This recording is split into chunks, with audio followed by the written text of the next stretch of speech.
he married a woman called Delilah, Okay. and she had 2 sons that were,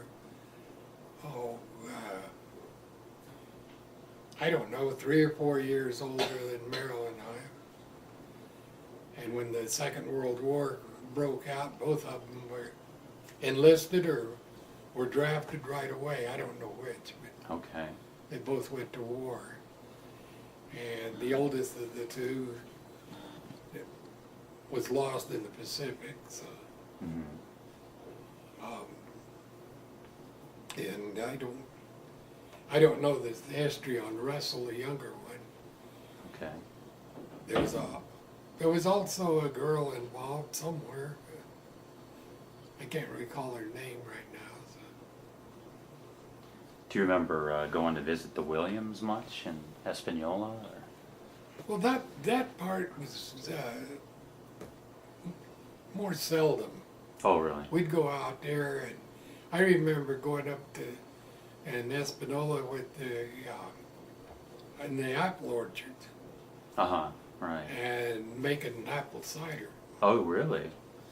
You know, it was different times of the year and all of that. And we'd go out there, and they'd make apple cider, and everybody'd sit around and drink it. And I think we'd have fried chicken or something. I don't know. Wow. Neat. Okay. That was when I was a lot younger. You know. Times are hard to remember in the time period, one after the other. So Right. one thing brings up one thing, and then you skip to another. So What do you remember about the war years and growing up in the war years were something else, and it was, you know, Merrill and I both delivered papers and earned money that way, and it was one of those things where, you know, you had to make money because we didn't have a lot, so Yeah. we had to work. And I remember, I guess, I don't know, Merrill decided he didn't want to deliver papers anymore, so he went to work for a recapping store. Oh, okay. Okay, Rubber Welders was the name of it. Huh. And he'd come home just covered in dust from the rubber after they ground the. I don't know how they did it. I mean, maybe he could enlighten us more on that. Yeah. Interesting. And I don't know what period of time it was, but I had enough money where I wanted to buy a car. And I told my dad that I wanted to, find me a car. Okay. So he came up with this 1929 Chevrolet. And I could get it for $125. Wow. So I bought this car. Wow. I didn't know how to drive. So anyway, he taught me how to drive in that car. Interesting. And this is before I was 14 years old. Really?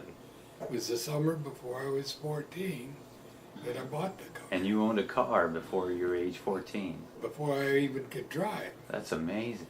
And he taught me how to drive in that car. And then I went to work modifying parts of it, this, that, and the other. And so I had to get the headlights you couldn't see. I mean, they had big, huge headlights like this on it. Well, there was such a thing as called seal beam headlights. They were about that big around. Okay. And they were individual, and they'd fit right on the brackets where the others were. So I bought a couple of them and put them on there. Okay. And hooked up the wiring and everything. And anyway, along about November 3rd, when I was going to be 14, I had the car all set, you know, everything nice on it. And, well, as good as I could get, because this car came from Tennessee. Huh. And in those days, all the cars were made out of wood with a little metal wrapped around them. Oh, no kidding. So all the wood had rotted out. Oh. So I had to put everything back together, squeezes, to keep the doors from falling off and all of that. I had to put new bolts through them and all this stuff. And put bolts in it to hold this on and all that. The driver's side door wouldn't work, period. So that was just permanently closed. And I had a windshield. There were no windows in the front two doors. It was a two-door sedan, as they called them. There was a back seat and back windows, which didn't roll down all the way because they could only go down halfway because they ran into the wheel wells. Right. So anyway, I used this car. This car was really a nifty thing for me. So now I go get my driver's license the day I'm 14. And the inspector comes out and, where's your car? Right here. So I get in and I thought, come on, get in. Now I started it up. It's got,